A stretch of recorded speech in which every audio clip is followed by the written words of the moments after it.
Now, it's the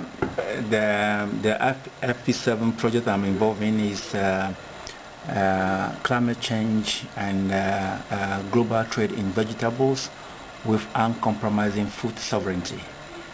How it got started,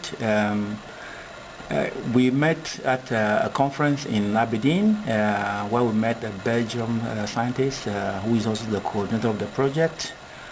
And then we decided we should get in touch to discuss one or two institutions could actually collaborate. And then from that, while we were going to Belgium with fellow scientists, we decided to just map out what we could do together. And then what we call airport science. And then from that we said, okay, there were scientists coming from Belgium, coming from Spain and Norway. So we thought that, okay, we could actually do something which could affect the three countries.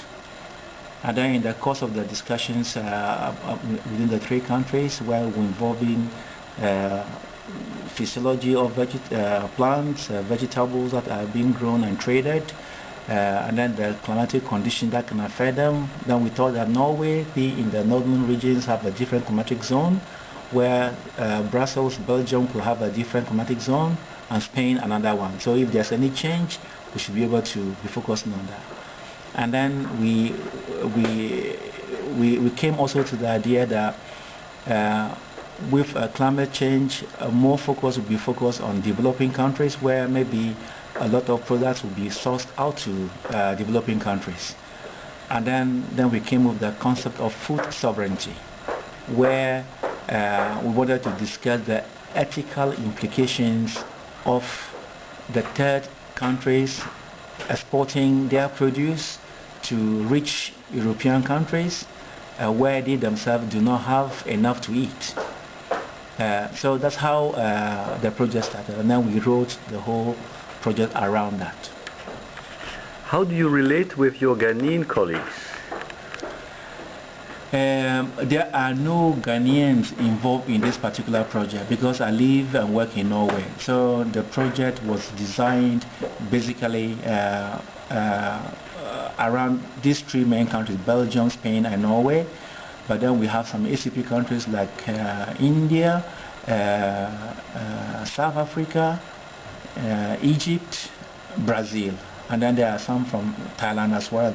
So the idea was to involve these countries into, because they also present a unique role by importing or exporting vegetables to the European Union. Do you feel a member of the diaspora, or do you feel like being a Norwegian researcher? I think I am first and foremost an African, working in a Norwegian setting, so I have imbibed in me some of those aspects. So you can say that I have my foot in both worlds. I understand what goes on in Europe or in Norway, and then as well as what goes on in Africa, in Ghana for that matter. Which role do you feel you could play for bridging the two continents? I think the role actually in this particular project that I feel I could play is also to bring to the fore the ethical implications that are involved in trading with the people who have low technological know-how, lack of capacity, and then at the same time producing sufficiently to feed themselves and then sending out for export. And then for me the moral aspect there is that when there is not enough for their own consumption, but then for the need or the lack that they need to export to get some foreign exchange, they have to send out their best produce outside, which often gets not allowed in because of maybe not meeting some food safety quality standards.